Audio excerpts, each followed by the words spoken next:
We continue our reading of God's Dream for You, The Chosen, a morning devotional by author Dwight K. Nelson. Today's reading, December 20.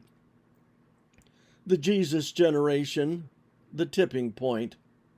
Let's go across to the outpost of those pagans, Jonathan said to his armor-bearer. Perhaps the Lord will help us, for nothing can hinder the Lord. He can win a battle, whether he has many warriors or only a few. 1 Samuel 4:16. In his bestseller, The Tipping Point, How Little Things Can Make a Big Difference, Malcolm Gladwell examines the strategic key to cultural trends. He concludes that massive social change behaves like a viral epidemic.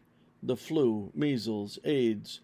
All you need is a single virus with the ability to stick to someone else, and, given the right context, the right virus can explode in exponential multiplication until an entire populace is infected. To illustrate that process of geometric progression, Gladwell takes a sheet of paper and folds it in half. Is the paper now twice as thick as before? This is not a trick question. Yes, fold it again. Now is it 4 times as thick? Yes. If you could fold that paper 50 times, how thick would it be? I guessed a few inches. A friend guessed 10 feet. The answer? The thickness would stretch from the earth to the sun.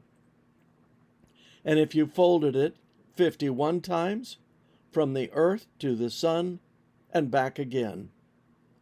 Something very small, be it an idea, a person, or even a movement, if given the opportunity to replicate and duplicate itself, can end up infecting or affecting the entire world. Just 2 young adults, Jonathan and his armor-bearer, but they were all God needed to infect the craven heart of Israel's cowering army. 2 young men crawling hand over hand up the rocky face of an enemy-held cliff demonstrated the radical faith and bold courage that heaven knew would turn the tide and rout the enemy.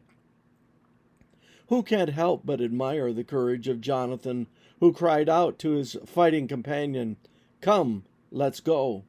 Nothing can hinder the Lord from saving, whether by many or by few. 1 Samuel 14:6. Good news for the chosen, who like Jonathan will need from God one of those geometric progression finishes at the end of time. How else will an entire generation be reached for Christ in a matter of weeks? After these things, I saw another angel coming down from heaven, having great authority, and the whole earth was illuminated with his glory.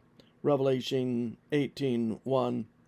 If the first Pentecost began with a handful, couldn't the last Pentecost begin the same way? God doesn't need millions in this hour of earth's closing history.